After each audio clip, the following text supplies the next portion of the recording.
In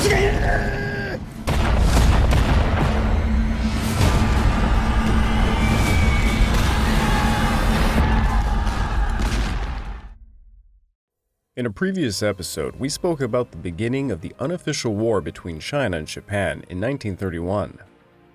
After the Mukden incident, Japan began forcefully occupying major cities throughout Manchuria and forming alliances with local Chinese leaders to consolidate their control.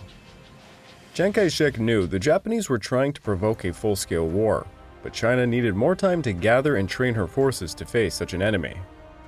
While most generals complied with Chiang Kai-shek's orders to not resist, General Ma Zhanshan did not. Ma Zhanshan resisted the Japanese during the Jiangqiao campaign. Please check out my episode on it for more information. Though Ma Zhanshan and his men were driven out from Ceasefire, he quickly set up new headquarters in Hailun. Ma Zhanshan had become a world-famous resistance hero since his doomed battle at Ceasefire. Hey everyone, I just wanted to let you know I now have a Patreon account found at www.patreon.com/thepacificwarchannel. Over there you can find exclusive Patreon episodes and podcasts based on suggestions from patrons, and other benefits like early access to all of my content, live hangouts, your name in the end credits, and much, much more. So please go check it out. The Kwangtung Army took notice of this and they changed their tactics. Gomai Tokutso, the head of the Kwangtung Board of Control, advocated that they should bring Ma Zhanshan into the fold as it would be an enormous propaganda boost. The Japanese sent a local factory owner, Han Yunjie, to persuade Ma Zhanshan to negotiate with the Kwangtung Army.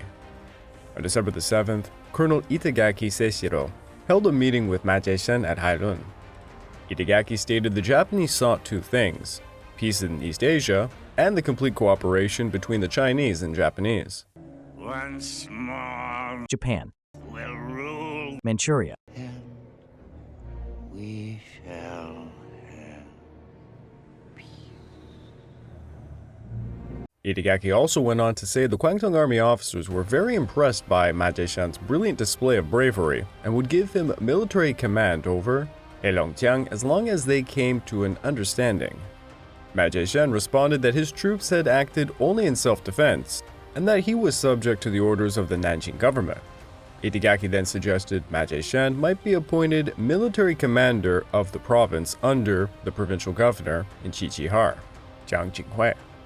To this, Ma Zhanshan replied, "As Hailun is not very far from Harbin, you could consult with General Xi over the telephone or pay a call on the latter in person, and that a second trip to Hailun by the Japanese representative would not be necessary."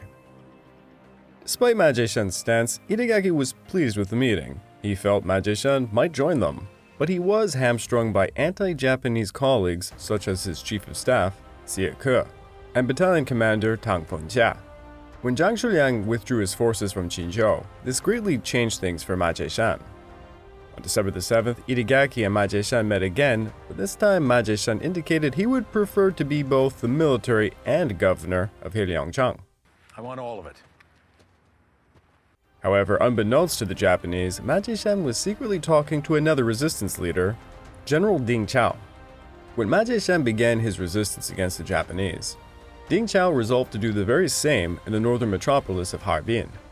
Harbin had not seen as much violence when the Japanese were able to control it by appointing a puppet general, Xi Qiu, as the head of the government for Kirin province.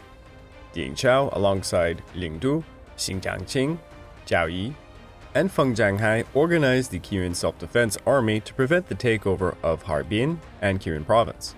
Ma Zhanshan supported Ding Chao, and both generals kept in contact with Xueliang and Chiang Kai-shek, who would provide limited assistance. In early January of 1932, the Japanese ordered General Xi Qiu to seize Harbin using his new Kirin army, then to advance upon Ma Zhanshan's HQ at Hailun. On January the 24th, representatives from Lidu and Ding Chao attended a conference with Ma Zhanshan's officers and persuaded them to launch an attempt to recapture Ceasefire and to hold Harbin for resistance. The next day, the new Kirin army advanced to Xiangqiao, alerting the Chinese resistance fighters that an assault was imminent. Xueliang ordered Generals Ma Zhanshan and Ding Chao to discontinue negotiations and to make a stand. By late January, the Kirin Self-defense Corps were 30,000 strong, consisting of 6 brigades. General Ding Chao dug into defensive positions between General Xi Qiu's advancing force and Harbin. Xi Qiu had not suspected the resistance forces would be so well organized, and his army suffered heavily. They were unable to break through. Xi Qiu began pleading for help from the Kwangtung army, but they required a pretext to intervene. Yet again, Colonel Doihara Kenji created another false flag operation. Doihara engineered a riot in Harbin, leading to the deaths of 1 Japanese and 3 Koreans. Under the pretext that Japanese subjects were threatened, the 2nd Division of Lieutenant General Jiro Taman began advancing to Harbin from Jiangqiao on January the 28th. However, the winter weather was quite severe, delaying their transportation. To make matters even worse, the Soviets refused to allow the Japanese trains to advance to Harbin using their part of the Chinese Eastern Railway on the grounds it would breach neutrality. The entire Manchurian incident had created a tense situation between the USSR and Japan. When they invaded Heilongjiang, there was a real fear the Soviets might intervene, and it seemed that they might also be at Harbin. But at the last moment, the Soviets agreed to allow the transit on January the 30th. In the meantime, General Ding Chao arrested the governor of Heilongjiang province, General Zhang, and seized the municipal administration in Harbin.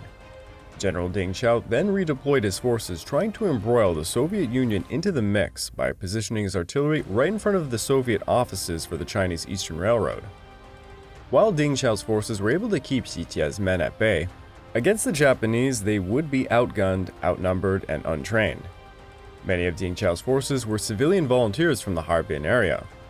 The 2nd Japanese Division began their attack on February the 4th, unleashing an artillery and aerial bombardment against the west and southern defensive lines of Harbin.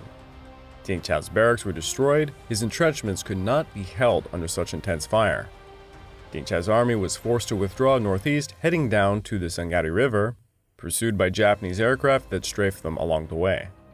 Ding Chao's army had fought a 17-hour battle, but ultimately lost. With the defeat of General Ding Chao, Ma Zhanshan finally decided to defect. On February the 16th, General Honjo convened a Northeast Political Affairs Committee conference at Mukden, which was attended by senior Chinese members of the new regime, including Jiang Qinghui, Ma Zhanshan, Zhang, Xi Qiu, and others. The purpose of the conference was to appoint the delegates to positions in the soon-to-be-announced Manchukuo. Ma Zhanshan was given $1 million worth of gold and appointed governor of Heilongjiang province on February the 14th. On the 27th, Ding Chao offered to cease hostilities, officially ending the Chinese resistance in Manchuria. On March the 1st, Puyi was placed on the throne of the new puppet state of Manchukuo.